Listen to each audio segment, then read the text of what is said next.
Bonjour à toutes et à tous et bienvenue à cette table ronde en ligne qui s'intitule Transformation digitale, quel apprentissage du Covid-19? Là, on va en discuter. Est-ce que c'est le Covid-19 ou est-ce que c'est la Covid-19? Un grand débat en ce moment.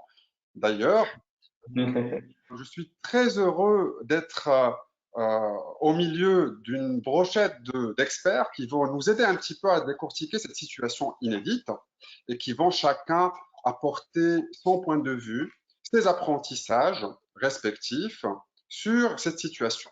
J'ai avec moi Siab Khalq Zin, CEO de Equity. Bonjour Siab Khalq.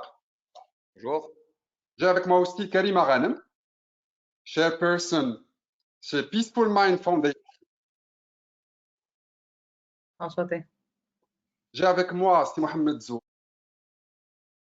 qui est CEO de yabiladi.com. Idriss Lebat, qui est CEO de ADK Media. Bonjour tout le monde. Et bien sûr, Si Mohamed Faisal Nebri, qui est Head of Strategy Department.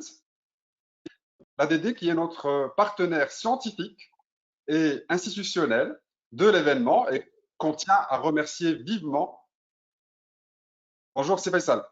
Bonjour CSL, merci à toi. Je te remercie également pour cette invitation. Sans oublier, Allah yaoudi, sans oublier Si Mohsin Khdissi, qui est CTO et de Agridata Consulting et qu'on tient aussi à remercier très très fort. On va lui donner la parole bien sûr et la caméra tout à l'heure lors de son intervention. Si Mohsin, bonjour. Salam alaikum, bonjour Yasser, bonjour tout le monde et Ramadan Moubarak. Donc, pour introduire cette table ronde, juste à rappeler un petit peu son contexte, mais aussi son historique. Quand on parle de transformation digitale, processus complexe qui remonte à très longtemps. Donc, moi, j'ai remonté jusqu'à 850 après Jésus-Christ avec notre savant, notre illustre savant Al-Khawarizmi, qui a initié les débats. Et puis, j'ai remonté aussi au début du XXe siècle à la cybernétique, puis à l'informatique, puis à Internet en 1990 avec la démocratisation d'Internet grand public qui a permis d'interconnecter un grand nombre d'internautes et de leur permettre de générer toute cette data, tous ces contenus qu'on appelle aujourd'hui le big data. Et vous n'êtes pas sans savoir que parmi les thématiques du moment de la transformation digitale, le big data est un facteur très très très important, l'intelligence artificielle et ces fameux algorithmes qu'on est parti chercher très loin dans l'histoire et qui sont toujours d'actualité, qui, grâce au deep learning, grâce au machine learning aujourd'hui, sont en train de des formes très, très, très perfectionnées des algorithmes qui ont été inventés par Al-Khawarizmi. J'arrive aussi au Covid. Alors, grand débat en ce moment sur, débat linguistique d'ailleurs, sur le Covid ou la Covid. Eh bien, pour mettre fin à ce suspense, l'Académie française, c'est la Covid. Donc, je dis ça, je dis rien, c'est plutôt la pandémie et pas le virus qui l'emporte sur le virus. On va essayer tout au long d'être linguistiquement correct et on va essayer de plutôt le féminin que le masculin. Vous n'êtes pas sans savoir aussi que la Covid, à la transformation, a accéléré des choses. Plusieurs, on va dire, initiatives ont été constatées. Plusieurs accélérations de la transformation a été constatée au point de la Covid-19 en tant que CDO, Chief Digital Officer, de cette transformation. Donc, la toile a beaucoup jasé sur ce point-là et on a pu constater aussi plusieurs revendications de cette toile sur les différents points ou sur les différentes problématiques de cette transformation digitale. On revendique de l'Internet pas cher, fiable et pour tous. On revendique du e-commerce, du vrai e-commerce, et on va en débattre. On revendique du e-paiement facile et On revendique de la logistique, une chaîne de valeur digitale avec un customer care maîtrisé, respectant l'expérience utilisateur. On revendique l'incorporation, la constitution d'entreprises en ligne. On revendique la vérification de la solvabilité en ligne. On revendique le e-banking, le vrai, pas la consultation de solde. On revendique l'accès à l'information, quid de l'open data. On revendique aussi le e-gov, et là on va en débattre, et des offres de e-services qui sont vraiment tournées vers le citoyen. On revendique aussi les parents et les élèves revendiquent du e-learning, de vrais MOOC, et pas des groupes WhatsApp, et pas des Microsoft Teams en toute urgence. Avec moi, donc, pour débattre de ces points, comme j'ai dit tout à l'heure, des experts de la scène digitale marocaine. Et je vais commencer par notre partenaire, Mohamed Faisal Nebri, en lui posant la question sur le e-gov. Est-ce qu'aujourd'hui, on a de vraies plateformes de e-gov et de e-service au service des citoyens, au service des entreprises? Alors, merci CSC pour cette introduction très riche. D'ailleurs, je constate effectivement que tu as fait une petite recherche sur le volet histoire. Peut-être juste avant de commencer à parler du e-gov, je voudrais peut-être souligner deux points qui n'ont pas forcément de lien direct avec ce sujet, mais c'est pour dire qu'un certain nombre d'apprentissages aujourd'hui qui sont liés à cette crise sont importants quand même à souligner. D'abord, cette intelligence collective dont a fait preuve les Marocains et qui est fortement louable. On a vu effectivement aujourd'hui que les Marocains ont montré un certain esprit de co-construction, un esprit d'innovation qui est intéressant aujourd'hui à saluer. Deuxième point, aujourd'hui, j'aimerais aussi peut-être de façon, on va dire, plus directe aussi, remercier un certain nombre de métiers aujourd'hui dont on a commencé aussi à comprendre la valeur et qu'il va falloir revaloriser après cette période, cette crise. Je parle du paysan, je parle de l'infirmier, je parle du médecin, je parle du transporteur pour les chaînes logistiques. Donc, c'est quelque chose aujourd'hui qui, grâce à eux, en tout cas, on continue à donner notre avis aujourd'hui sur ce que c'est que la transformation digitale. Donc, effectivement, sur la partie e-gov, ce qui est important à retenir, c'est que les administrations, le secteur public, tout comme les autres secteurs, a été confronté, on va dire, à deux principaux enjeux. Donc, le premier, c'est d'assurer d'abord la continuité des services publics. Il fallait bien qu'on puisse continuer à servir ce citoyen, cette entreprise. Deuxième enjeu, il fallait aussi qu'on accompagne ces agents publics ou ces fonctionnaires aussi à un nouveau mode de travail qui a changé, ce qu'on appelle communément le télétravail, le travail à distance. Et donc aujourd'hui, c'est aussi un enjeu phare pour le secteur. Alors aujourd'hui, ce qu'on a constaté, c'est que depuis le démarrage de cette crise, les administrations, ils ont effectivement compris l'enjeu du digital et de son usage, étant donné que la plupart des administrations se sont mis à mettre en place et développer un certain nombre de services publics en ligne. Il suffit de voir ce qui a été fait dans tous les domaines. On parle des applications, par exemple, au niveau de tout ce qui est santé, à savoir la plateforme Covid-19. Il y a aussi le Allo 300, par exemple, qui est une plateforme aujourd'hui d'écoute et d'orientation. Il y a beaucoup d'autres services qui se sont développés, notamment pour le e-commerce. Il y a aussi l'ADD, par exemple, l'Agence de développement digital, qui a mis en place un certain nombre de produits digitaux au service des administrations. On parle, par exemple, du bureau d'ordre digital, qui permet de digitaliser, on va dire, cette fonction de bureau d'ordre au niveau des administrations, pour que les citoyens, les administrations et d'autres administrations puissent déposer leur courrier avec un accusé de réception. On parle aussi d'une solution de paraphore électronique qui a été développée par l'ADD aussi pour permettre aux administrations de dématérialiser leurs flux de documentaires, notamment ceux qui sont à valeur probatoire. Et donc aujourd'hui, ce qui est surprenant, c'est qu'effectivement, cette période de crise sanitaire a accéléré, on va dire, la digitalisation des administrations. Je vous donne un indicateur qui est très simple. Au début du mois d'avril 2020, on avait à peu près une quarantaine d'administrations qui avaient adhéré à ce bureau d'ordre digital. Aujourd'hui, à l'heure où je vous parle, on en compte 575. Donc, c'est un chiffre qui a été multiplié par 14 en un mois et demi.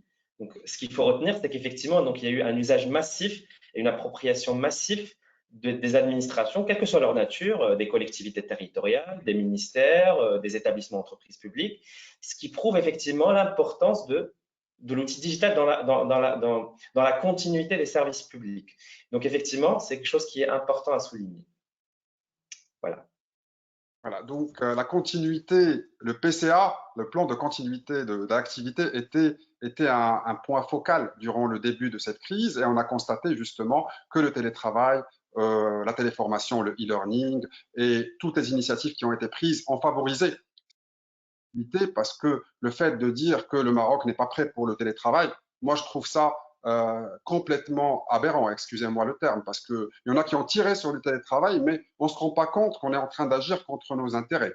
Donc, on a remarqué aussi un élan de solidarité avec nous, Karima Ghanem, qui est spécialiste de la société, spécialiste des e-plaidoyers, spécialiste aussi du développement durable, et qui va nous parler de l'expérience et de ses apprentissages sur cette, on va dire, pas rupture, mais aussi cette révolution sociétale qu'on a vécue avec le Covid-19 et la digitalisation, bien évidemment.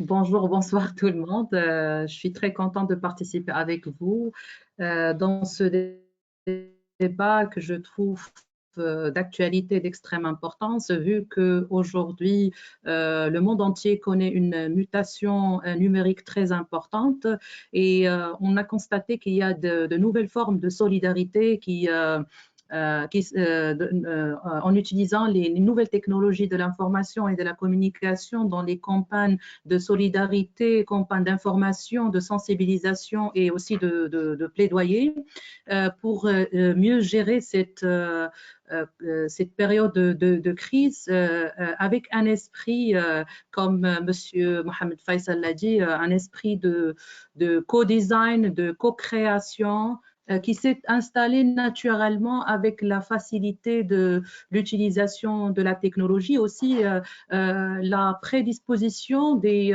citoyens d'une manière générale de communiquer. Moi, je pense que déjà le mot distance sociale, il existait au niveau réel, mais au niveau virtuel, on a déjà des communautés numériques qui se sont engagées socialement depuis des années. Donc, ça facilitait déjà la solidarité et les campagnes à travers la société civile et surtout les jeunes. Je peux donner plusieurs exemples que j'ai vécu moi-même avec des groupes de jeunes qui ont lancé par exemple des plateformes électroniques éducatives pour que les étudiants puissent continuer leurs études en ligne. C'est des plateformes qui sont gratuites et sont même adaptables au contexte et aussi aux capacités des étudiants marocains, parce qu'en fait, quand on a travaillé sur le e-learning, on a constaté qu'il y a beaucoup de problèmes et de challenges d'infrastructures technologiques, de connectivité et aussi de capacité. Donc, il y a beaucoup d'initiatives de société civile qui ont pris en considération tout ça. Il y a aussi des associations qui ont utilisé toutes les formes de crowdfunding et des formes collaboratives en ligne pour, par exemple, enregistrer les Marocains qui sont bloqués à l'étranger et les connecter avec les services consulaires. Aussi, il y a l'utilisation des genres d'applications, genre système Airbnb pour offrir un hébergement gratuit pour aider les gens. Donc, il y a énormément d'initiatives qui ont utilisé cette technologie. Aussi, je note aussi qu'il y a une augmentation d'utilisation de ce qu'on appelle les remote work wikis. C'est comme des centres digitales pour offrir l'information sur le Covid-19, sur le télétravail, etc. Et puis, je pense aussi qu'il y a beaucoup d'initiatives des jeunes et des associations qui ont créé des plateformes pour détecter les fake news et les deepfakes. Donc, je pense que ça, c'était une chose qui est très importante. Ils ont vraiment contribué avec l'administration d'une manière générale à contrarier beaucoup de campagnes de news qui étaient vraiment fake. Et puis, l'utilisation des MOOC donc avec peut-être des fonctionnalités plus avancées. Et la société civile aujourd'hui commence à utiliser ces outils, ces plateformes collaboratives. On a constaté qu'il y a une forte augmentation durant le confinement à utiliser les webinaires, les lives pour contribuer au débat et aussi à la sensibilisation. Il y a la télémédecine, donc les conseils en ligne à travers soit des applications et aussi l'impact psychologique du confinement. Donc, il y a beaucoup d'initiatives volontaires de la société civile. Mais je noterai aussi le problème, c'est que la gratuité aussi à travers les plateformes électroniques aujourd'hui peut poser beaucoup de challenges et de problèmes pour les entrepreneurs et les auto-entrepreneurs, par exemple le travail des graphic designers, etc. Parce qu'aujourd'hui, il y a la disponibilité de beaucoup d'applications qui offrent des services complètement gratuits et des templates qui sont très avancés. Donc peut-être vous n'aurez pas besoin dans le futur d'utiliser les services d'un graphic designer. Donc vous pouvez faire tout ça avec les moyens de bord. Donc aussi, on pense aussi à l'impact de l'intelligence artificielle dans le futur qui va impacter les futurs jobs. Donc ça, c'est d'une manière générale. Oui, merci Karima pour ce rappel ô combien important de l'intervention et la disruption du monde du travail par l'intelligence artificielle. Mais comme a dit Sid Faisal, l'intelligence collective est aujourd'hui un rempart contre l'intelligence artificielle et aussi la disruption du monde du travail de métiers comme le graphic design par exemple par l'intelligence artificielle peut en créer d'autres, ce qu'on appelle la recréation. Comme on est en train de parler de relocalisation, on est en train de parler de recréation de postes de travail, de mutation de l'emploi vers le travail et du travail vers le télétravail. C'est tout un processus qui a été accéléré justement par cette intelligence artificielle et par les nouvelles technologies qui aujourd'hui offrent aussi possibilités et donnent aussi moi je dirais des possibilités d'innovation. Et avec nous, pour parler d'innovation, c'est Mohsin Khdissi qui a innové, qui a initiative durant cette crise. C'est-à-dire qu'il y en a ceux qui ont choisi de rester les bras croisés, de ne rien faire, et il y en a ceux qui ont choisi d'agir. Alors, Oui. Pour lui donner la parole, on va lui poser la question sur l'innovation dans le digital durant cette crise. On va lui demander aussi de nous parler de son projet de masque intelligent, Mided, et on va lui sur d'abord, est-ce qu'il faut faire des choses, est-ce qu'il faut entreprendre des choses pendant la crise ou non. Voilà, si Mohsin, on vous donne la caméra aussi. Alors, merci beaucoup, Yassir. Alors, je vais essayer d'activer la caméra. J'espère que là, c'est bon. En tout cas, merci beaucoup et un très grand plaisir de se retrouver avec des amis, des frères, des gens que je connais et que j'apprécie, des gens que j'apprends à connaître. Et en fait, cette épreuve, cette crise, Hafna nous a permis de briser les ceilings, de briser le socle qu'on se mettait toujours. Et je crois que c'est pour ça que je parle plus d'épreuve que de crise, parce qu'une épreuve, c'est quelque chose qui passe, qui teste les gens et qui fait ressortir le meilleur ou le pire, ça dépend. En tout cas, moi, je tiens, avant peut-être d'évoquer cet aspect innovation, je ne veux pas parler longuement du projet, mais je voulais quand même signaler quelque chose qui est très important et qui était en fait le motif principal pour lequel on a initié un projet dans cette phase un peu difficile. C'est aujourd'hui, il y a des gens qui sont au front. Ça a été dit par Faisal tout à l'heure, les médecins, les infirmiers, en fait, le personnel de la santé, les gens qui travaillent dans le domaine du nettoyage, les agriculteurs, les gens qui travaillent dans le domaine de la sécurité. Je crois qu'il y a des gens qui sont au front et on doit les saluer tous pour leur courage, pour leur abnégation, pour leur engagement pour le pays, pour nous. Et si on est là en train de parler avec autant de sérénité, c'est parce qu'il y a d'autres personnes qui sont en train de se sacrifier pour nous. Également, une pensée aux morts, également aux malades qui sont atteints, Inch'Allah. Je crois que cette épreuve nous a montré tous là où il y a l'essentiel, les choses qui sont dans le cœur métier de toute nation, de toute société. Je trouve que souvent, on se déperdit dans beaucoup de chemins. Et donc, quand on regarde l'économie, il y a beaucoup de secteurs économiques qui sont certes importants, mais qui ne sont pas cruciaux, qui ne sont pas vitaux, qui ne sont pas une condition de la survie, de la continuité de la vie. Je crois qu'on revient aux fondamentaux dans ces moments de crise. Les fondamentaux, c'est d'abord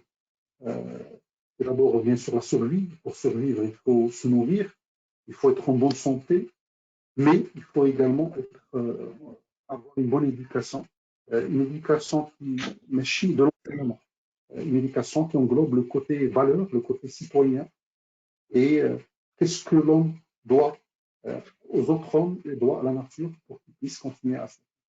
Alors je reviens sur le côté innovation. Je crois que cette épreuve nous a montré également chose de très très important à mentionner. C'est que l'innovation, la créativité, alors pourquoi je parle de créativité? Parce qu'il n'y a pas que l'innovation scientifique. Il y a des gens également qui sont très créatifs dans le domaine littéraire, dans le domaine de dessin. Je fais un clin d'œil à Sidris qui est avec nous, qui est un calligraphe très chevronné. Donc, je vous recommande de voir ses œuvres. Mais en tout cas, en fait, cette créativité, cette innovation n'est plus un choix. À mon sens, c'est une obligation. Et ça va l'être de plus en plus. Pour les métiers de demain, si on n'est pas créatif, on ne peut pas se faire avancer, on ne peut pas se positionner, on ne peut pas justement combattre quelque part cette intelligence artificielle qui nous fait peur à nous tous. Et en fait, il faut qu'on se distingue, et pour se distinguer, c'est à travers la créativité et l'innovation, c'est à travers également l'intelligence émotionnelle et l'intelligence collective qu'on peut justement survivre dans un monde qui va être dominé, qui pourrait être dominé par de l'intelligence artificielle. Alors moi, j'ai eu l'occasion, la chance et le plaisir de travailler avec une équipe en fait, dès le début du confinement. Donc, dès lors que le confinement a été annoncé, on s'est dit, voilà, on se retrouve à la maison pour une fois. Moi j'ai fait, l'année dernière, j'ai fait le plus de voyages dans ma vie. Je suis passé en carte Go. Ça démontre tous les chemins que j'ai pu faire. J'ai fait l'épreuve donc de Soudar.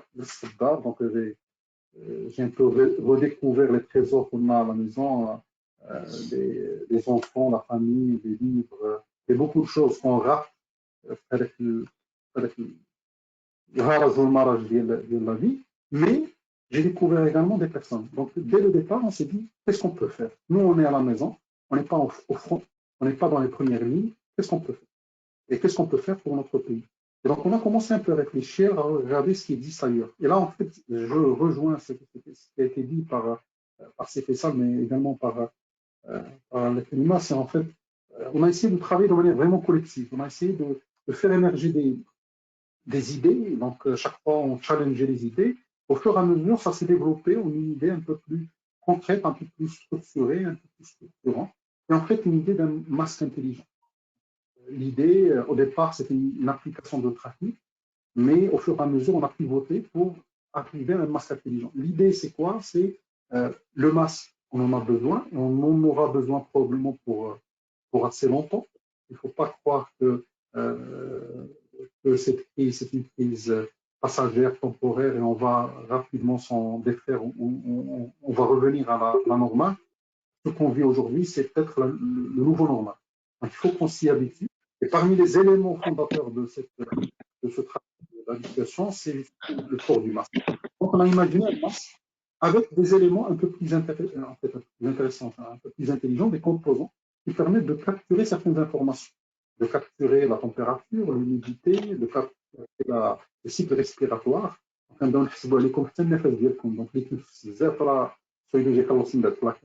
non, en fait, le cycle respiratoire, la pression de la respiration et de l'expiration, qui permet en fait de donner des indicateurs.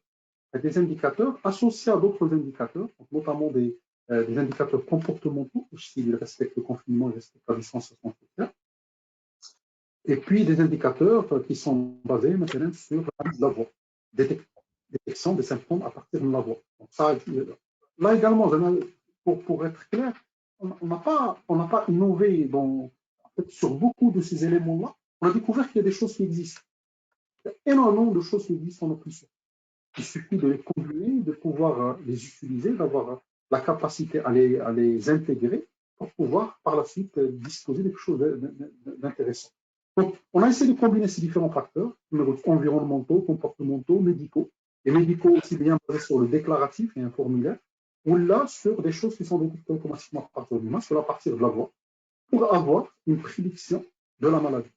Le masque peut également servir, une phase post-infection, pour le suivi. Donc, un malade, un ensemble d'indicateurs qui sont très importants pour le suivi pour les médecins, et notamment en fait, la température, la pression, le cycle respiratoire, mais également le taux d'oxygène dans le sang, très très important pour le suivi de la maladie, justement pour pouvoir s'assurer que la personne, il y aura de la pression sur les centres hospitaliers, une clinique dans son confinement à la maison, on peut suivre son infection et on peut intervenir en urgence au cas échéant.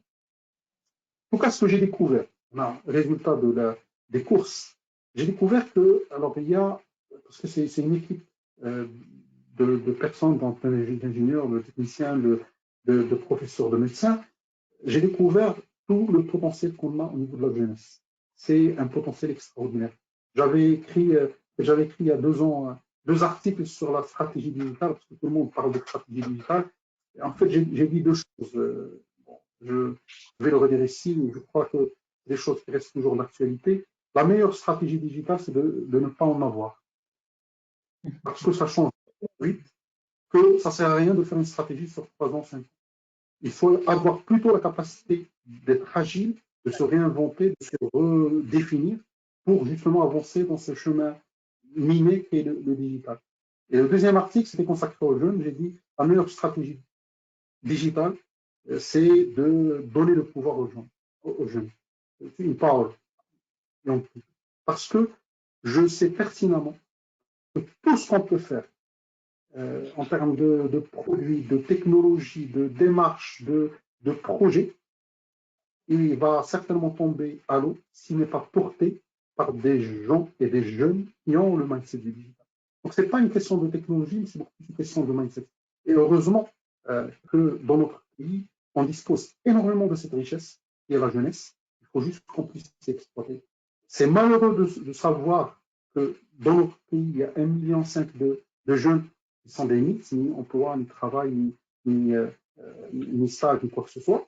Mais c'est également un potentiel extraordinaire. Je كنعرف باش كنقول بانه كل نهار on perd 1,5 million de jours. Ça veut dire également quel est le potentiel pour pouvoir développer une économie, pour développer un pays, pour développer une nation et pour aller de là. Voilà de manière. Merci Sidi Mohsin pour ce retour d'expérience et d'apprentissage qui repose.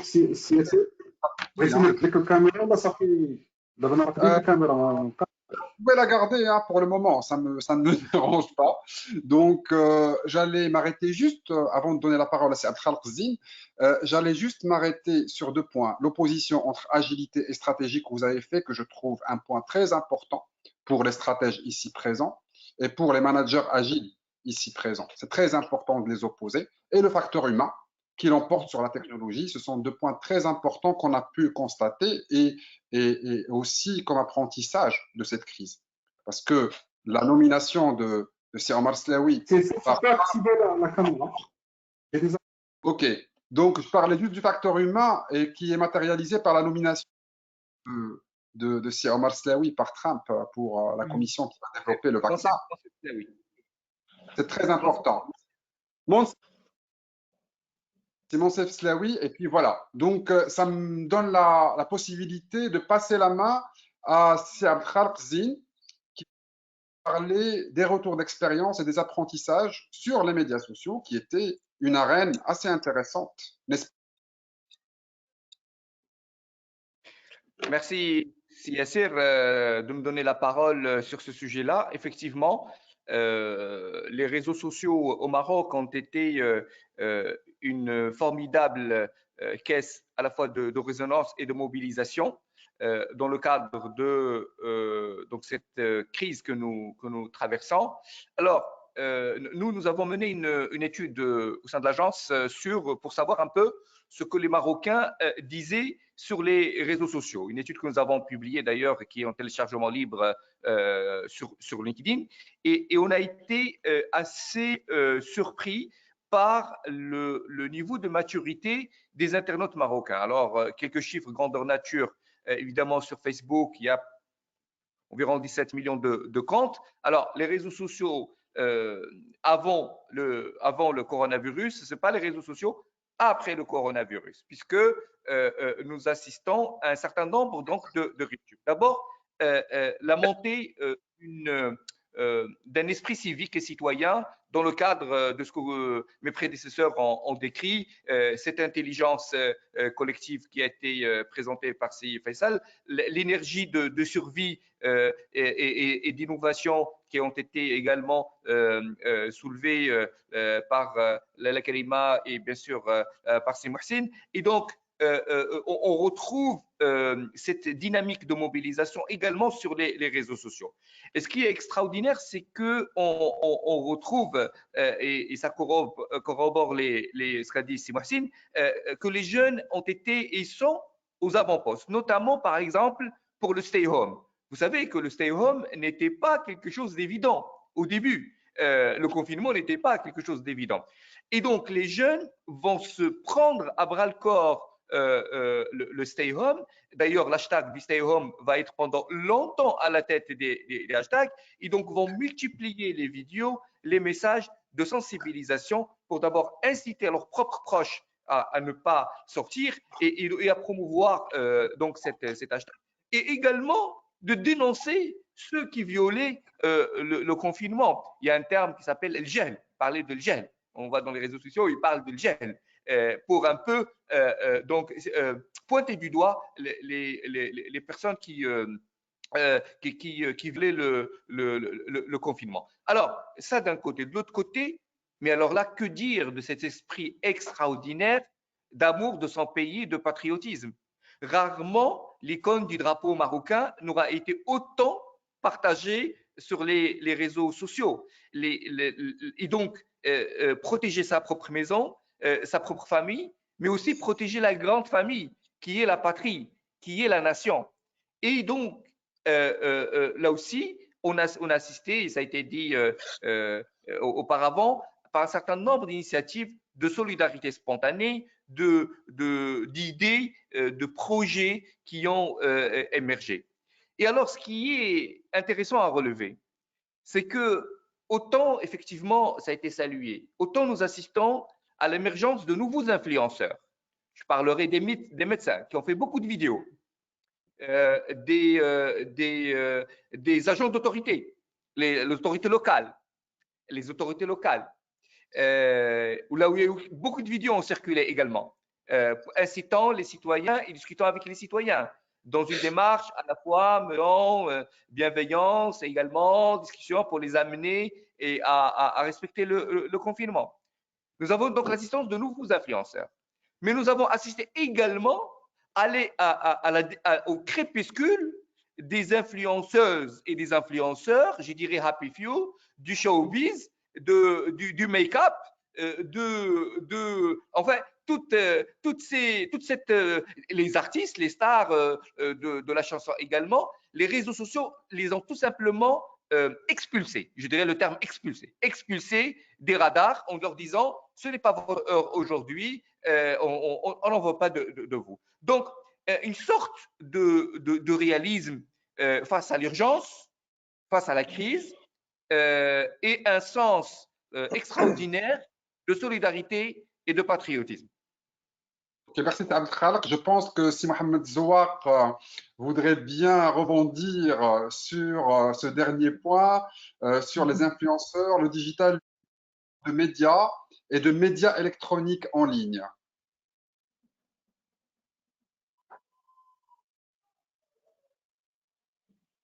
On ne vous entend pas. On ne vous entend pas.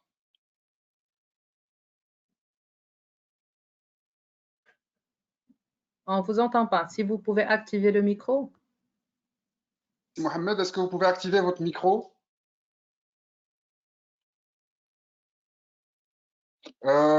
on va peut-être passer à Cédric Lebat et revenir vers Si Mohamed. Donc, Cédric qui intervient dans la chaîne numérique sur le plan de l'hébergement, sur le plan des noms de domaine, qui a vécu avec nous toute cette évolution depuis longtemps. Est-ce que vous pouvez rebondir un petit peu sur cette évolution, sur les apprentissages qu'on a pu apprendre durant cette crise? Oui, et je t'en remercie. Peut-être je rebondirai sur ce que tu viens de dire, puisque nous sommes dans le métier, nous sommes fournisseurs d'infrastructures d'hébergement web. C'est un petit peu l'un des aspects qui nous a sauvés par rapport à cette crise en tant qu'entreprise, puisqu'on n'a pas été touché de la même sévérité que d'autres, malheureusement, qui ont été touchés lors de cette pandémie, peut-être parce que heureusement pour nous que nos services et produits sont digitaux, puisqu'on parle justement de e-commerce, et que nos outils sont digitaux et toute la chaîne de relations clients est digitale. À l'annonce du confinement, par exemple, cela nous a permis de nous adapter en moins de 24 heures en travaillant de chez nous. Donc, chaque personne a travaillé de chez elle sans aucune coupure de service pour les clients. Ce constat introduirait le premier point que je veux évoquer, c'est qu'au futur, le e-commerce ne sera plus une discipline à part, mais devra être intégré de façon innée dans toute stratégie commerciale, dans la façon de vendre et peut-être dans dans la relation client de toutes les entreprises, de tout secteur confondu. Comme on le sait, pour avoir une bonne pratique e-commerce et la mettre en place, il faut d'abord une bonne solution en ligne, donc, et des mécanismes et processus bien établis qui sont assimilés et plutôt améliorés en continu par tout le personnel qui touche la chaîne de vente et de support client au sein de l'entreprise. Et justement, les entreprises qui ont réussi en cette période de crise sont celles qui d'abord étaient préparées, car elles avaient toute la chaîne e-commerce en place, mais il y a aussi celles qui étaient organisées, qui ont des processus internes bien rodés et qui ont su adapter rapidement leurs mécanismes de vente et de support offline à une solution e-commerce qu'ils ont mis en place en quelques jours ou bien en quelques heures. Nous connaissons tous les solutions e-commerce qui existent, et là je parle d'outils communs comme PrestaShop, Magento ou commerce avec WordPress. Mais dans le contexte qui a nécessité, ce contexte, il a nécessité l'utilisation de solutions plus rapides. Peut-être il y a des outils qui ne sont pas adaptés beaucoup à l'e-commerce comme Wix ou Weebly, par exemple, mais il y a des solutions qui n'étaient pas adaptées aux gros sites e-commerce comme Shopify, par exemple. Shopify, à titre d'exemple, il a vu son chiffre d'affaires augmenter de 46% durant le premier trimestre de 2020. Et Wix, il a été utilisé par une grande marque de boissons gazeuses, Pepsi Maroc, pour ne pas la citer, qui a utilisé Wix justement parce que c'est très rapide à mettre en place et très, très facile à utiliser. Donc, en quelques heures, on peut monter son magasin en ligne de façon très rapide. Sans oublier, bien sûr, les commerçants qui se sont contentés d'utiliser les outils usuels comme WhatsApp, les réseaux sociaux pour ceux et celles dont l'activité est adaptée au social selling. Ce qui est sympa aussi en période de crise au Maroc, c'est que plusieurs initiatives et solutions ont rapidement vu le jour. Très, très rapide, c'était très rapide. Des solutions communautaires, gratuites ou payantes, comme par exemple l'initiative Fdar.ma qui a été initiée par de jeunes professionnels du digital au Maroc. Et il y a aussi un portail qui a été lancé par l'Agence de développement social au profit des coopératives. Il y a aussi des solutions, par exemple, des Shopee.ma développées juste en période de pandémie par une entreprise qui s'appelle Hsabati. Je vous livre ici juste quelques exemples, sans oublier des exemples comme Creasouk.com qui était déjà en place et qui a sûrement dû profiter de la période de crise. Il y a ici un élément très important de la chaîne e-commerce, celui de la livraison. Et là, j'étais très stupéfait quand j'ai vu que c'est devenu un métier, bon, c'était un métier certainement structuré, mais c'est devenu un métier de débrouillardise de beaucoup de personnes, surtout dans les villes et les quartiers les plus touchés par le coronavirus, afin de justement répondre à une demande grandissante de clients confinés. Le client aussi ou l'acheteur potentiel ne sera plus le même après le confinement. Ça, il faut le souligner et en prendre compte. J'ai le grand plaisir de vous dire que les habitudes ont changé. Quand on évoquait auparavant entre professionnels les freins de l'e-commerce, on parlait surtout de barrières psychologiques du client face au paiement en ligne par carte. Il y avait des clients qui ne voulaient même pas parler de payer par carte bancaire ou bien faire face à un écran qui affichait des produits qui peut-être ne plaisaient pas forcément à ces clients qui aimeraient toucher le produit et le comparer sur place physiquement. Eh bien, ces barrières, ils sont tombés, ces barrières, ou encore plus de barrières. J'ai demandé à plusieurs de mes clients e-commerçants et je peux vous assurer que la plupart ont vu leur carnet de commandes augmenter, mais par contre, le revers de la médaille, c'est que le panier moyen en période de crise a baissé à cause justement du coronavirus. Mais attention, et je conclurai là-dessus, peut-être avec tous les commerçants digitalisés dans le futur, on peut aboutir à une surconcurrence locale féroce en ligne. Et quand je dis local, je parle du territoire marocain ou à l'échelle d'une ville ou localité. Je citerai l'exemple parce que j'ai vécu un exemple des agences de location de voitures à un certain moment. Ils n'arrivaient plus à se mettre sur les premières pages de Google à cause de cette surconcurrence, à défaut de dépenser des dizaines de milliers de dirhams mensuellement en termes de web marketing. D'où la nécessité peut-être de changer de stratégie de e-commerce en optant surtout pour des marketplaces sectoriels ou de sites e-commerce multi-magasins, là où les efforts techniques et marketing ils seront concentrés et payer à moindre coût pour laisser aux commerçants le soin de se concentrer surtout sur son métier, au lieu de gérer tout l'aspect technique et le déléguer qu'on déléguera à des professionnels. Le digital, il facilite l'accès aux clients à tous les commerçants, ce qui annule dans beaucoup de cas le store physique et ouvre un large panel de choix. Se démarquer, il deviendra de plus en plus dur.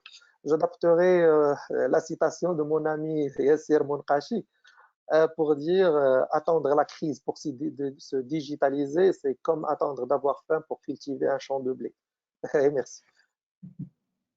Et là, on a un retour d'expérience e-commerce et le e-commerce a été vraiment un sujet pendant cette crise, la livraison à domicile, les habitudes de consommation. Je retiens aussi un confiné, le client confiné aussi, qui devient un persona important pour les marketeurs et pour les marketeurs digitaux.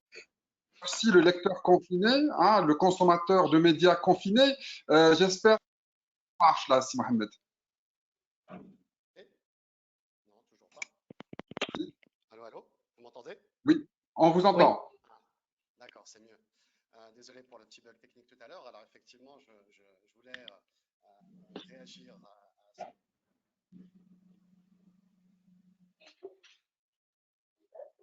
Le son est parti. Le son est parti. Bien. Là, c'est mieux? Oui, il faut peut-être rapprocher le micro. Voilà, je vais laisser le micro proche. Je disais, les médias sociaux sont assez proches des médias d'information dans leur structure et notamment pendant la COVID-19 où on a eu effectivement à la fois il fallait séparer le bon grain de l'ivraie et ce qu'a dit Abdel Khalarzine sur les influenceurs, c'est un petit peu retrouvé dans le paysage médiatique où vous avez des médias qui ont réussi à soit se transformer ou en tout cas à prendre le pli, le sillage de cette crise parce qu'il y avait une grosse pression, une grosse soif d'information de la part des internautes marocains, des Marocains en général, qui, soit via la télé, soit via Internet ou via les radios, voulaient s'informer, voulaient comprendre, voulaient contextualiser, voulaient peut-être même comparer qu'est-ce qui se passe dans les autres pays par rapport au Maroc.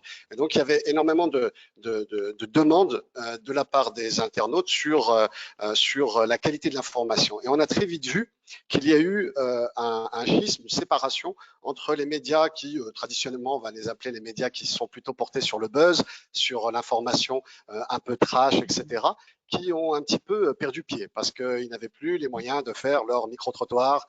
Et puis le buzz aussi n'était pas forcément quelque chose de très recherché par les internautes qui recherchaient beaucoup plus ce qu'on appelle du hard news, c'est-à-dire comprendre, contextualiser les décisions politiques, les décisions des autorités sanitaires, avoir des chiffres, etc. Et ça, on l'a vu notamment dans les chiffres, puisque les statistiques pour le mois de mars et même pour le mois d'avril, on a certains sites qui ont eu des taux de croissance d'audience à 2 chiffres, plus 30, plus 40, plus 50%, voire même plus 100%, alors que d'autres qui avaient l'habitude d'être plutôt sur des informations où il y a beaucoup de clics, eh bien, sont restés, ont stagné, voire ont même légèrement baissé. Donc, on voit tout de suite que l'intérêt, les usages et l'intérêt des lecteurs, c'est eux qui finalement dictent la priorité. Et là, en période de crise, c'était un élément important. Alors, pour les médias, il a fallu très rapidement réagir. Alors, nous, on a, avant même l'annonce du confinement, on s'était mis en mode télétravail pour la protection déjà de l'élément humain. Je crois que ça a été souligné notamment par Silr DC, je crois aussi par d'autres intervenants. L'élément humain est central et dans un média, je veux dire, c'est la richesse d'un média, c'est les compétences de ces journalistes et de tous les collaborateurs qui participent à la production de l'information. Et donc, pour nous, c'était extrêmement important d'être tout de suite en mode télétravail. On avait cette habitude, heureusement, et donc on est très vite passé au télétravail. Par contre, il faut aussi s'appuyer sur l'outil technologique. L'outil technologique, notamment c'est encore plus exacerbé quand on est en télétravail, c'est le collaboratif, c'est la recherche d'informations. Alors déjà, la recherche d'informations et la veille informationnelle, c'est un élément extrêmement important qui existait déjà avant, mais qui l'est d'autant plus aujourd'hui, puisqu'il y a cette soif d'information. Donc, il fallait aller vite, bien, tout en démêlant les fausses informations, les plus ou moins fausses informations, des vraies informations ou des informations fiables. Et ça, c'est notre rôle en tant que journaliste. Et là, on l'a vu, Siad Khalaq a parlé des réseaux sociaux, et je crois aussi une autre personne a parlé aussi des fake news, je crois que c'était Kalima Ghanem. Les fake news, oui, c'est important pour les citoyens qui doivent déjà faire le tri, mais pour les journalistes, c'est l'élément de crédibilité du média, c'est pouvoir faire le tri. Si on publie des fake news, on n'est plus vraiment un média sérieux, crédible, et donc on risque de perdre énormément en termes de réputation. Le deuxième élément important, c'était l'analyse de la data. Tu as parlé, Yasser, de la data. L'analyse de la data et la mise en forme, ce qu'on appelle la data visualisation, ou pour faire court, la data vise. On a vu que très peu de médias au Maroc, on avait déjà cet acquis au préalable ou l'ont développé pendant la crise, mais c'est devenu des éléments importants parce qu'on est sous d'énormes quantités de data, on doit la comprendre et on doit la retranscrire ou la retransmettre de la manière la plus simple possible et la plus compréhensible possible. Enfin, le troisième élément qui peut-être ne se voit pas pour les lecteurs, pour les internautes ou pour toutes les personnes qui veulent s'informer, c'est tout ce qui est lié au collaboratif et au process. La technologie doit servir à améliorer, alléger le travail des rédactions. Et encore plus quand c'est en mode télétravail, en mode confiné, où on doit être bon et ne pas se rater sur une info ou bégayer quand il faut aller vite sur une information.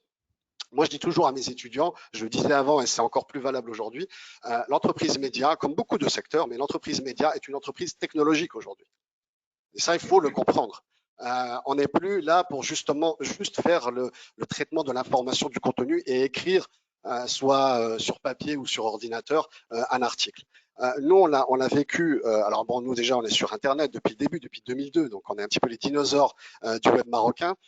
Mais on l'a vécu aussi via des chocs. Alors là, on a un choc externe, c'est le coronavirus qui nous oblige, la Covid-19 qui nous oblige à nous réinventer. Mais avant cela, on a eu des chocs internes qui sont, je pense que d'autres médias l'ont subi, qui sont des chocs notamment au niveau des moyens financiers. Quand on a une baisse des revenus financiers, eh bien, il faut aller vers de la frugalité pour faire autant avec moins, voire beaucoup moins. Et ça, c'est important d'avoir cette capacité, cette résistance pour pouvoir continuer à faire notre travail et ne pas s'effondrer.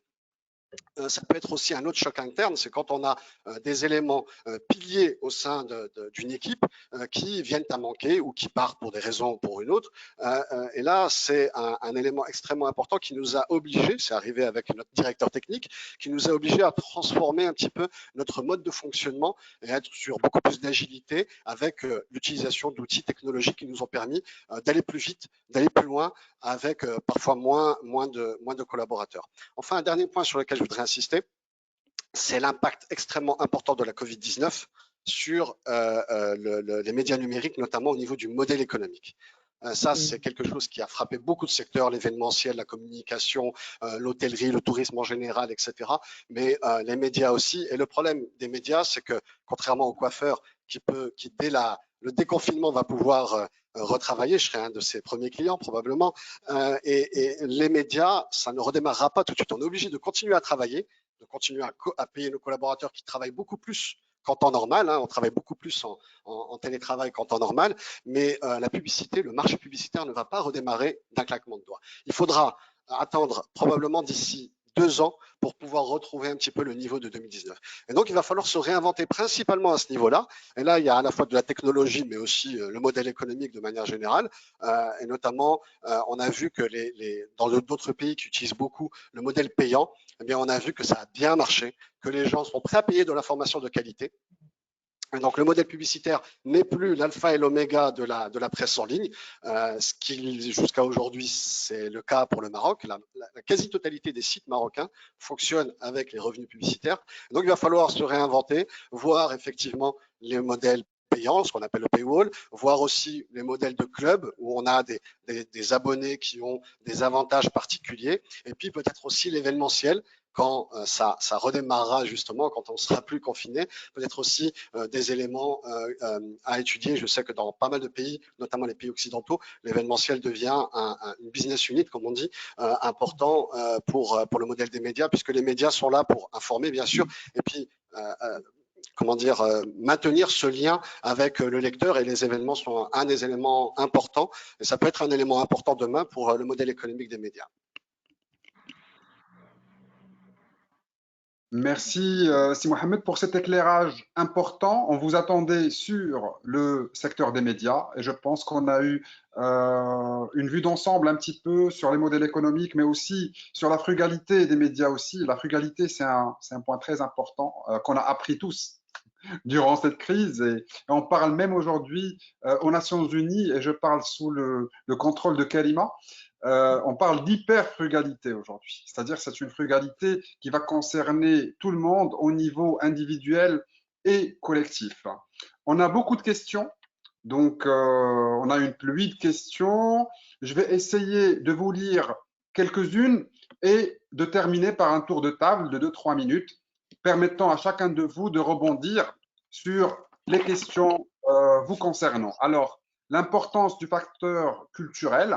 Est-ce que cette crise, est-ce que cet impact va concerner au-delà de la technologie, au-delà de la société, la culture marocaine? Est-ce que ça va être un effet durable? On a aussi une question sur les enseignements et tendances de changement d'attitude sur les réseaux sociaux décrits par M. Zine. Est-ce qu'ils auront tendance à perdurer? Question pour Driss. Est-ce que cette débrouillardise, c'est une question qui nous vient du Canada, hein, débrouillardise de dernière minute mènera à un environnement e-commerce plus structuré? Le Covid-19 a bien joué son rôle de CDO. Les sociétés, les organisations préparées ou pas se sont adaptées du mieux qu'elles pouvaient, mais il serait aussi intéressant de voir les habitudes des consommateurs. Il y a aussi une question, est-ce que le juridique suit cette transformation? C'est une question intéressante parce qu'on a eu un webinaire la semaine dernière sur le volet juridique et on a vu que ça suit, hein, donc c'est pas quelque chose d'exclu par rapport à tout ça. Pour Si Mohamed Zouar, est-ce que le modèle payant au club sauvait un petit peu la donne? De même pour les médias, ne pensez-vous pas qu'il est temps de rééduquer les lecteurs encore plus à l'importance de l'information? Compenser ou remplacer le modèle publicitaire à terme, le volume n'est pas le même. Intervenants, la parole est à vous. Je commencerai par Karima peut-être. D'accord. Moi, je voulais en fait rebondir sur cette question de télétravail parce que le télétravail n'est pas uniquement pour les entreprises ou le gouvernement, mais aussi pour la société civile et d'autres. Donc, le télétravail devient aujourd'hui une partie intégrante de notre quotidien Et je pense que le challenge aujourd'hui, c'est quels sont les outils à utiliser. On a énormément d'outils technologiques, on est bombardé avec autant d'applications. Et je pense que quand on a parlé du télétravail, je pense à travers l'expérience du confinement, presque la quasi-totalité des gens, ils ont perdu la notion du temps. On a tendance à travailler beaucoup plus. On se retrouve à travailler une moyenne de 10 heures par jour, n'est-ce plus? Donc, je pense que aussi que après le déconfinement, avec le déconfinement, le télétravail continuera à être une réalité et c'est une question aussi pour les entreprises et aussi pour le secteur public. Comment on va gérer ce télétravail dans le futur? Comment on va rationaliser l'effort? Comment on va quels sont les outils qui sont adéquats, qui sont faciles à assimiler par les employés? Parce qu'en fait, il y aura, on est en une mutation, mais on a un problème aussi de capacité. On a un problème de mindset, donc une culture numérique qui s'installe petit à petit, mais pas tout le monde est à l'aise aujourd'hui avec la technologie. Donc, quels sont les outils adéquats qu'on peut utiliser pour la co-création, la collaboration et aussi le co-design des programmes sur la toile, donc numérique, les co-working space numériques, donc c'est aussi une chose aussi à explorer.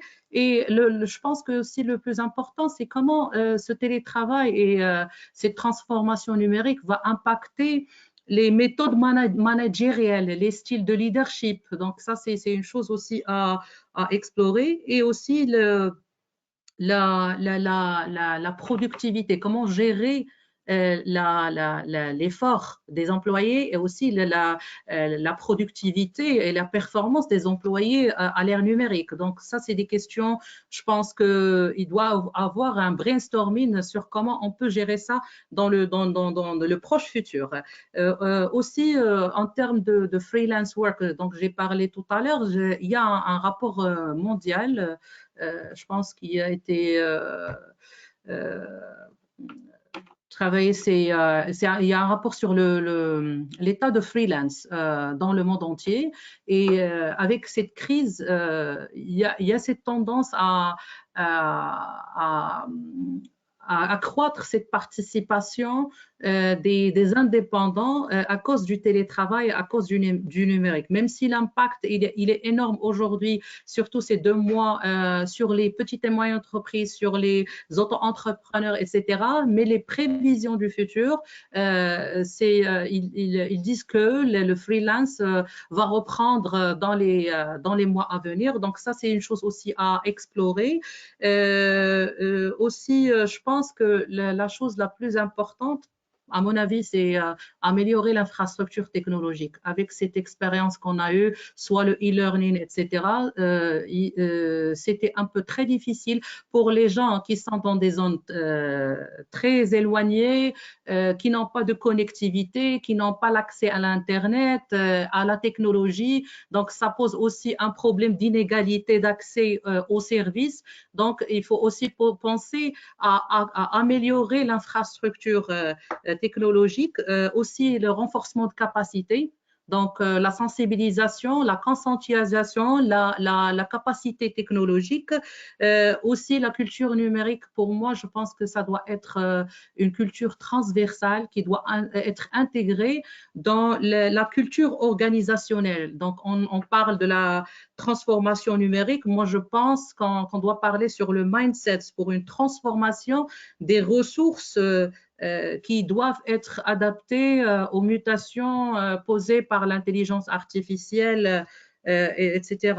Et le dernier point, c'est la cybersécurité.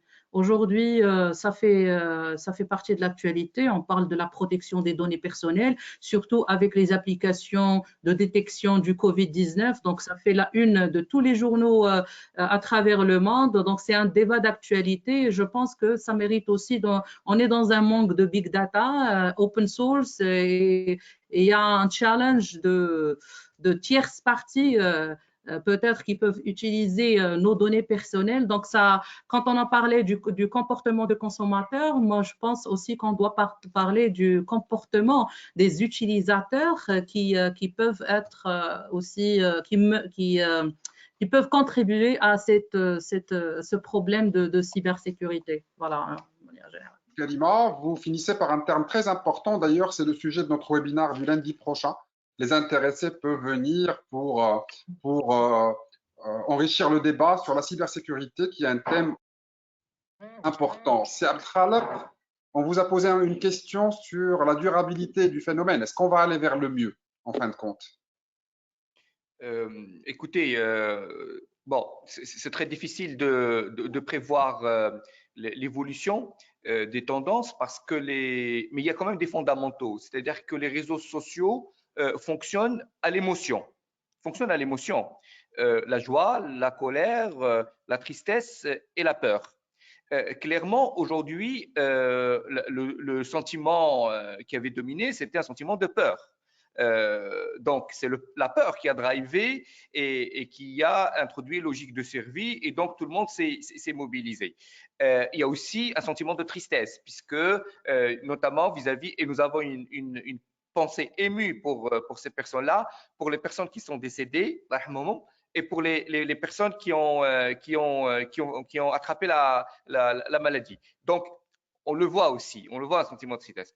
Il y a aussi un sentiment donc de dérision, parce que vous savez, l'humour et la politesse du désespoir. Et on a vu un certain nombre donc de contenus qui tournent en dérision en fait la situation, parce que l'humanité a besoin de sourire. Alors, comment sera demain?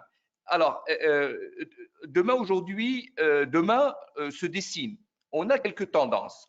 La solidarité comme élément structurel, l'économie verte, le local, consommer local, très important, tout ce qui est éco-innovation, tout ce qui concerne la nutrition, une alimentation durable, qui renforce l'immunité. Et donc, vis-à-vis de ces nouvelles thématiques qui émergent, nous aurons de nouveaux influenceurs qui arrivent et qui devront animer ces nouvelles thématiques. Des militants du développement durable, des cycles courts de production, des coachs, des conseillers pour tout ce qui est, il faut se contenter du minimum, une volonté, un désir de se reconcentrer sur le lien humain, le lien social. Ça a été dit par Mohsin, d'arrêter un peu cette course folle vers la modernité, etc., et d'aller vers l'essentiel.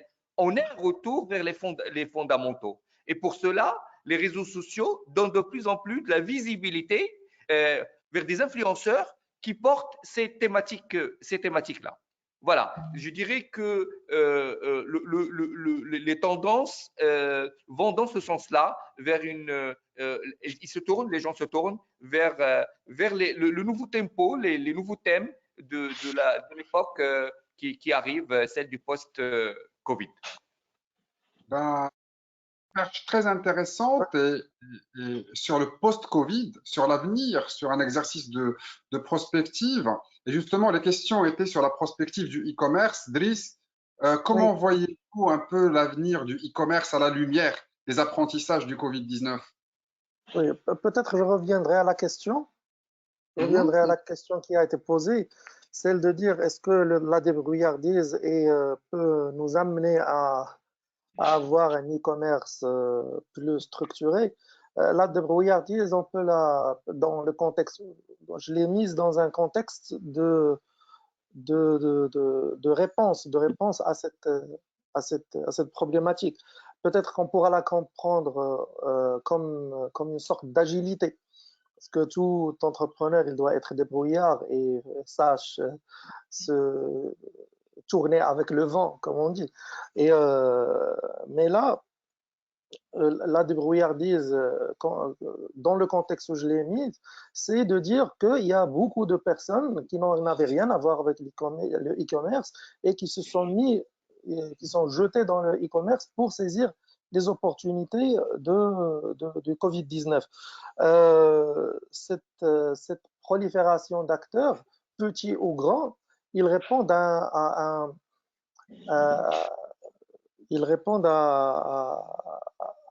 ce que j'appellerais un syndrome de la forêt tropicale, de rainforest, là où il y a les grands arbres, il y a les petites plantes et qui cohabitent ensemble, mais en final, il n'y a que les plus grands qui puissent rester aussi longtemps. Donc, ce principe de forêt tropicale, il va nous mener à terme à garder que les bons produits.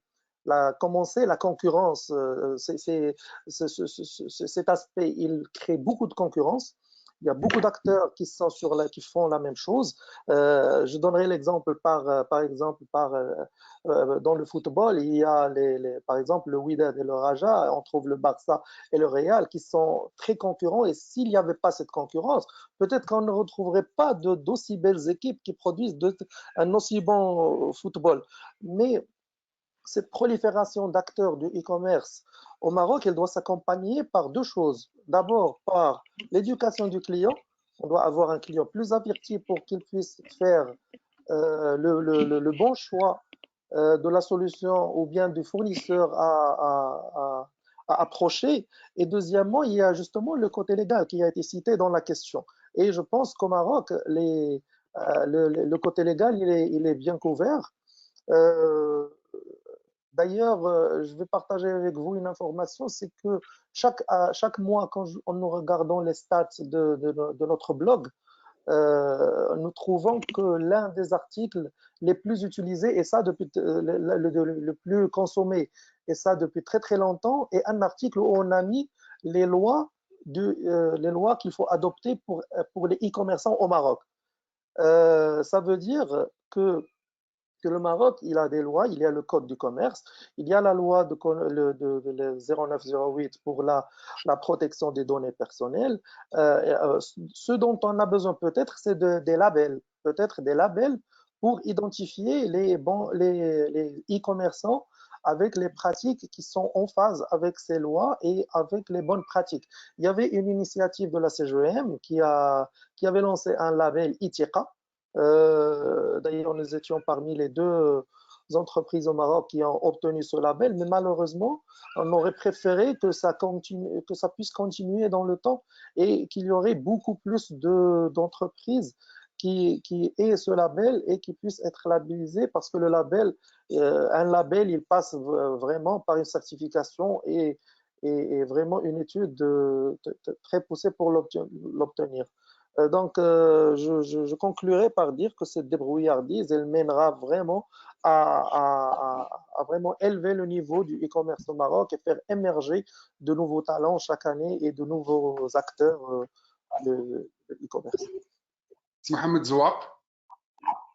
Oui, alors sur la question du modèle payant, la publicité, je pense qu'on se dirige pour la presse en ligne, on se dirige vers le modèle de la presse papier, qui était à la fois, pour la plupart, qui était un modèle hybride, à la fois payé au numéro, mais aussi la publicité qui est une part importante des revenus.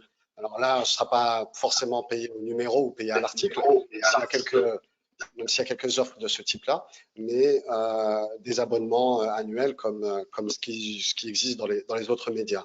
Alors sur la question de la sensibilisation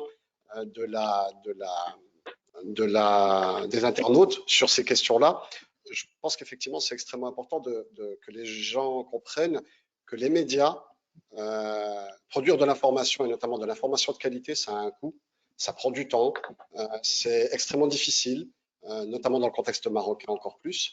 Et donc, on a vu dans cette crise justement la capacité de certains médias face à j'allais dire, une certaine faillite ou destruction de la part d'autres médias qui n'ont pas pu prendre le pli de cette crise. Et donc, c'est extrêmement important de faire comprendre aux gens qu'effectivement, l'information de qualité, c'est pas forcément ce qui est le plus abondant sur les médias d'information au Maroc. Et donc, il y aura probablement un schisme entre les deux qui va se maintenir après la crise sanitaire. Mais je pense que aussi la différenciation va se faire avec cette sensibilité des internautes à la qualité de l'information. Je pense qu'il y a une prise de conscience. Il y avait un début de prise de conscience dernièrement, ces dernières années, sur la qualité de l'information. Alors qu'il y a 10 ans, très peu allaient dire ah oui, mais ça, c'est faire de l'analyse de médias ou faire du décryptage média. Très peu, j'entendais très peu sur les réseaux sociaux dire non, ce média-là, c'est n'importe quoi, il n'a pas bonne réputation. Ces dernières années, on a vu qu'il y a de plus en plus une sensibilité à la qualité de l'information. Et pendant cette période, je pense que vous aussi, vous l'avez tous expérimenté, dans les groupes WhatsApp familiaux ou d'amis ou de collègues, s'il y a quelqu'un qui balance une fausse vidéo, enfin une vidéo qui n'est pas sourcée, etc., vous avez tout de suite, enfin souvent, on va avoir la question, quelle est la source ? Ou bien non, c'est une fausse information et vous allez donner le lien de la vraie information ou de l'information qui est beaucoup plus fiable. Donc on voit que cette sensibilité-là, elle est en train de se répandre aussi au niveau du citoyen, pas seulement au niveau des journalistes et des médias, mais aussi au niveau des citoyens. Et ça, c'est un point très positif qui, je pense, va aider justement à cette mutation du paysage médiatique marocain pour aller vers quelque chose qui soit un peu plus... c'est ce qui donnera de la pérennité aussi au secteur des médias, parce que bien avant cette crise, déjà, les médias numériques avaient été en crise, notamment parce que la majorité des budgets publicitaires vont plutôt vers les GAFA, ce qu'on appelle les GAFA, les grandes plateformes comme Facebook, Google, YouTube, etc., et très peu allaient sur les médias numériques. Et donc, je pense que ça, il va y avoir une accélération et d'avoir beaucoup plus de pérennité pour à la fois continuer à faire de l'information sourcée et vérifiée, et puis maintenir les emplois et les compétences au sein des médias marocains.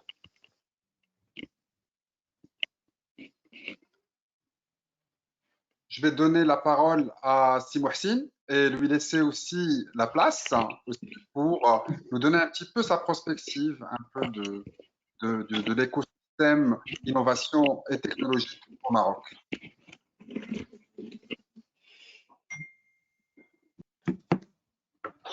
En tout cas, j'ai écouté avec beaucoup d'attention tout ce qui a été dit. Je crois que ça démontre tout l'intérêt de la co-construction, de l'intelligence collective, de tout ce qu'on peut faire quand on joint les efforts, quand on joint en fait les idées et les réflexions, et quand on est motivé pour aller de l'avant. Moi, je crois que, bon, ça a été un peu dit, je crois que le monde post-Covid va être très différent du monde avant Covid. Je crois qu'on est passé une phase un peu, je dirais, au niveau national, au niveau sociétal, où il y avait beaucoup, bon, ça a été dit également par ces Khalq, il y avait beaucoup de futilité, de frivolité, voire de vulgarité. Il y avait également de la précarité, de la disparité. Et là, on est en train d'entrevoir un autre monde qui est fortement axé, orienté vers la solidarité, la complémentarité, peut-être un peu de frugalité également.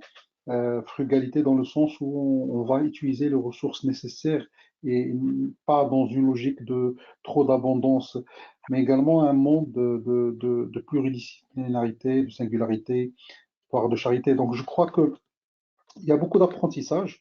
Les impacts, il y en aura. Je crois qu'il y a des cartes, même à l'échelle géopolitique, géostratégique, qui sont en train de se redistribuer.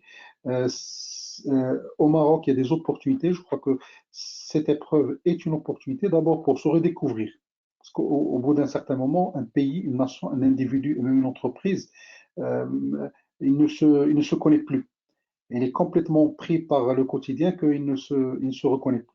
Donc, c'est une façon de se redécouvrir, de redécouvrir les talents qu'on a, les capacités qu'on peut avoir, qu'on peut développer, une certaine autonomie, indépendance vis-à-vis d'autres pays, d'autres acteurs, une capacité à produire, une capacité à être dans l'action et non pas dans l'observation, dans la production et non pas dans la consommation. Et je crois que ces éléments-là sont très importants pour bâtir un Maroc meilleur, qu'on appelle de tous nos voeux. Également, la technologie aujourd'hui, on voit qu'elle est elle est au centre. Elle est au centre parce qu'en fait, on est face à de nouveaux modèles économiques. Et donc, les nouveaux modèles économiques qui sont fortement basés sur la prédominance de la donnée, sur l'accès technologique, sur la capacité à avoir des produits virtuels et donc à multiplier l'accès. On a un exemple très simple. Aujourd'hui, le domaine de la formation, le domaine des séminaires. Aujourd'hui, on fait un webinaire, on fait un live, on peut atteindre 100 personnes, on peut atteindre 200 personnes, on peut atteindre 500 personnes. Alors qu'avant, on faisait des événements en présentiel. شحال من مرة on était devant des amphis vides. يعني 10 الناس 20 الناس, une petite rangée ou les deux rangées, et c'est tout. Plus encore, un événement comme ça, ben, ça va être enregistré, donc ça va rester pour l'éternité, j'espère. Donc, ça m'a, et donc, du coup, ça va permettre à d'autres personnes de venir par la suite pour redécouvrir. Donc, c'est vraiment un potentiel très important. Et donc, on est plein dans la société de savoir, c'est qui me de nouveaux modèles économiques. Il faut juste savoir une chose, c'est que le travail, tout à l'heure, Karima a parlé du télétravail et de l'impact sur le travail. Je crois que ce qu'on est en train de vivre, c'est un changement majeur dans le travail, la définition du travail en lui-même. Il y a une psychologue américaine qui avait parlé, en fait, Hannah Arendt, qui est très connue, qui avait parlé en fait de la notion de vita activa et vita contemplativa. C'est-à-dire en fait, il y a la vie active et la vie contemplative. شحال هادي les Romains, les Grecs وكذا, ils étaient dans la vie contemplative. كتلقى السيد غير كيفكر كيمخمخ وداك الشيء. Bien sûr, عنده les esclaves pour travailler. Donc la vie active n'était pas au centre. Les dernières décennies, le dernier siècle, la vie active est revenue au devant de la scène. C'est en fait, on ne vit qu'à travers l'action, qu'à travers le travail. Mais des fois, on perd de vue qu'on est un être contemplatif, un être qui est dans la contemplation, qui est dans l'invocation, qui est dans la réflexion. Chez Marras, on perd l'équilibre entre la vie contemplative et la vie active. Il est très important. Je crois que c'est une redéfinition du travail, une redéfinition en termes de mode de travail également. Le mode de travail aujourd'hui, alors Karim a parlé de freelance, mais aujourd'hui, en fait, il y a ce qu'on appelle la gig economy. Il y a tout un pan de l'action qui est sous forme de gig. C'est en fait des personnes qui vont aller faire des travaux, des micro-tâches, se faire payer et aller faire de la contemplation par la suite. Donc, l'éducation généralement le cycle classique شنو هو كتقرا حتى كتسالي القرايه كتخدم حتى كتسالي الخدمه كتشد لانتريت ومن بعد كتموت. دابا on commence par la mort, bon par la retraite déjà. كتلقى الناس يلاه تخرج ما كرهش ياخذ اون اني ساباتيك مازال حتى ما تخرج. Donc on commence par la retraite وكنرجعوا نديروا شويه ديال لو travail ونرجعوا شويه نقراو. Donc on est plus dans le même cycle. On est vraiment dans des cycles qui sont complètement différents. Et je crois que c'est une bonne chose. C'est une bonne chose pour l'humanité, c'est une bonne chose pour l'humain. Il faut savoir également que la technologie, le digital, l'innovation, tout ce dont on est en train de parler, c'est vrai que ça a été accéléré par le Covid, mais il y a la tendance de fond qui est importante, qui est en train de changer beaucoup de données. On l'a vu même avec le Covid. C'est que les corps intermédiaires, pendant longtemps, on s'est reposé sur les corps intermédiaires, les partis politiques, la société civile, les syndicats, ainsi de suite. Le Covid, on a découvert que les partis politiques, ils sont pas là. Ils sont sur un autre mode, ils sont sur le schéma classique, sur un modèle de fonctionnement, d'organisation et de communication qui est très classique. Donc aujourd'hui, on est devant peut-être un changement, même la structuration de la société, l'architecture, si vous voulez, moi je parle toujours d'architecture, mais c'est une autre façon d'architecture de la société. La démocratie représentative, telle qu'on la connaît aujourd'hui, n'est pas nécessairement quelque chose de, ça n'est pas une fatalité. Peut-être qu'il faut redéfinir le système. On l'a vu maintenant avec des pays qui ne sont pas fortement ou nécessairement démocratiques, mais qui sont bien su gérer la crise. Quand on a la démocratie représentative, aujourd'hui, le monde, alors, beaucoup de changements qu'on a connus les 10 dernières années, ils ne sont pas venus des représentants, ils ne sont pas venus des partis, ils sont venus d'Internet. Ça, la loi 2220, ça a été déclenché, il y a eu le débat.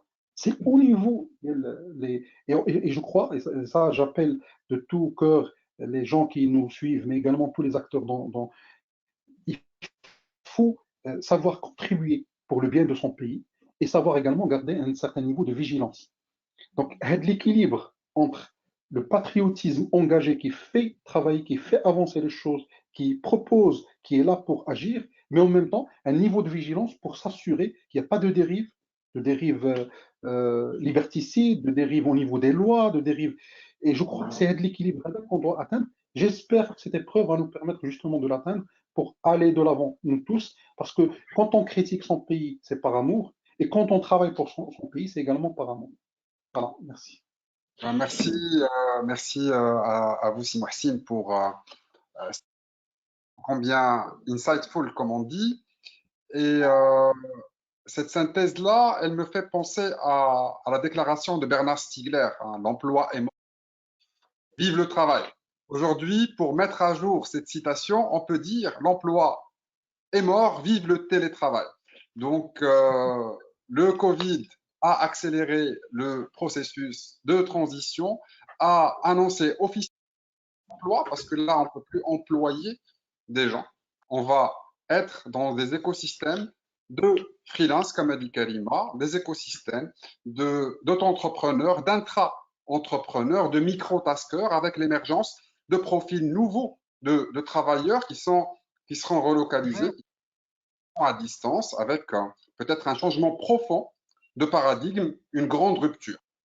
On constate aussi, d'après les différents intervenants, qu'on est sur une note d'optimisme, que le bilan est assez positif, et je parle sous le contrôle de notre partenaire, l'ADD, représenté par Nebri, à qui je donne le mot de la fin. On s'excuse, on ne pourra pas répondre à toutes les questions. Il y a 8 questions qui vient de s'abattre sur nous, là, sur la fenêtre de chat. On va essayer de restituer ultérieurement dans une publication sur la base de ce débat. Et puis, je donne la parole et le mot de la fin à Si Faisal pour clôturer. Alors, merci CSL, merci aux différents intervenants. C'était une discussion en tout cas, c'était des éléments de discussion qui sont très riches.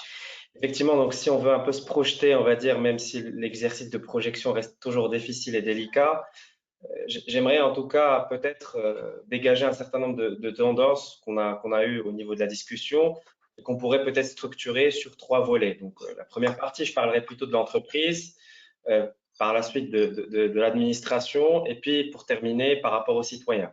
Donc, ce qu'on constate, c'est que les entreprises, quelle que soit leur nature, qu'elles soient petites ou grandes, ils vont continuer à faire évoluer leur processus métier. Donc, ils vont commencer, par exemple, ils vont continuer à automatiser les tâches à non-valeur ajoutée, ce qui est normal.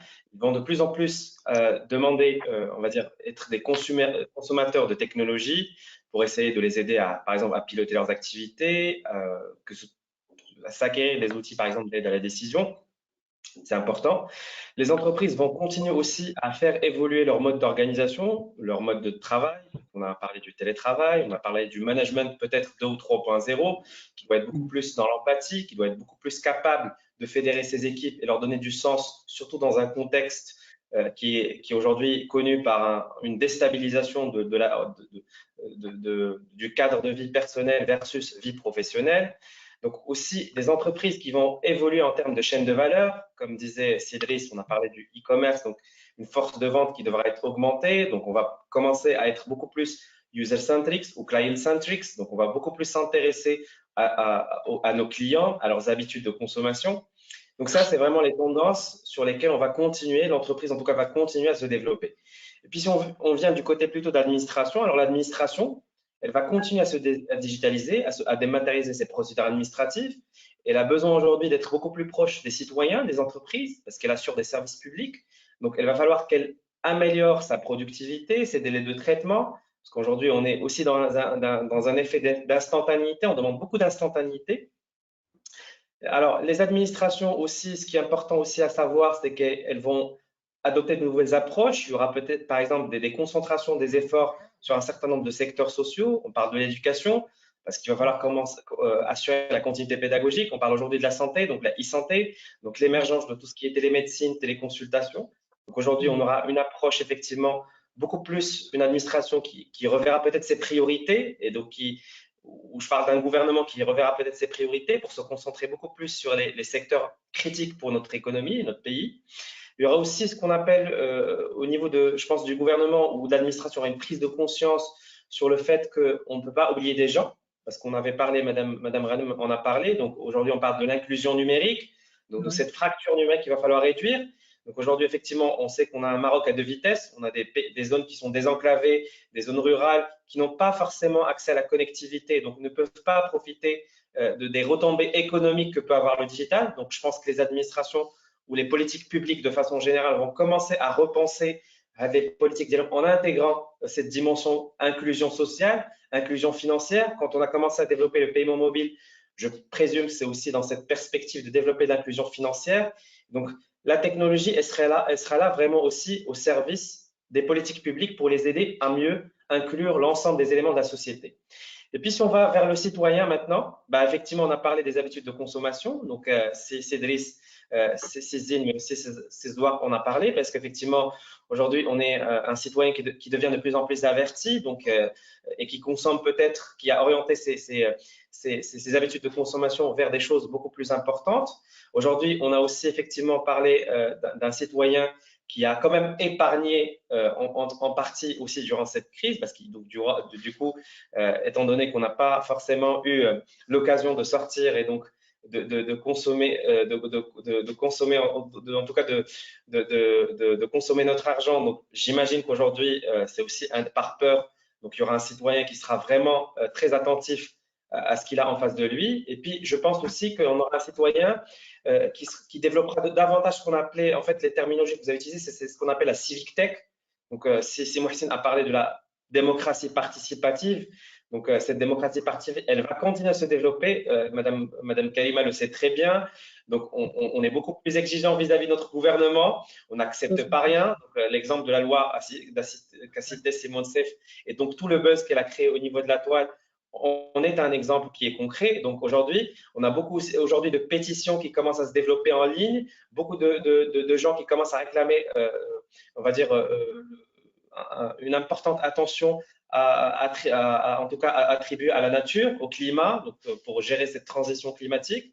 Et puis peut-être pour finir, côté citoyen, ce qui est important aussi à signaler, c'est cette prise de conscience en effet vis-à-vis de la protection des données à caractère personnel, parce que nos données aujourd'hui, d'ailleurs on est déjà en train de faire aujourd'hui une conférence en ligne, donc nos données seront publiées sur le net, elles seront disponibles, donc du coup, quid de cette protection de ces données. Donc, le citoyen sera exigeant aussi parce qu'il sait que maintenant, davantage, il est beaucoup plus connecté, il sera amené à être connecté au monde virtuel et donc fera beaucoup plus attention à ces données, à l'usage de ces données et on devra davantage faire attention à ce point et à son consentement, surtout que le citoyen, je pense, qui commence davantage, comme disait Cézine, à avoir des habitudes qui commencent de plus en plus à changer, surtout dans cette période de confinement. Voilà, je ne sais pas si Yassir, si ça donne un peu une vision globale, peut-être structurée sur les trois volets que je viens de citer. Voilà, merci beaucoup. Sur cette synthèse structurée, sur cette note d'optimisme, sur ce bilan assez positif, je dirais, de ces 2 mois de confinement, de ces 2 mois de crise sanitaire, je remercie tous les participants, intervenants et partenaires, notamment l'ADD, permis cette synergie. On sait que la situation elle est complexe, la conjoncture est assez chaotique, mais j'espère que grâce aux échanges, grâce aux différentes initiatives, on va prendre les bonnes décisions et on va essayer d'aller de l'avant en post-Covid. Sur ce, je vous dis à très bientôt pour notre prochain webinaire justement sur la cybersécurité et la sécurité des données qui a lieu lundi.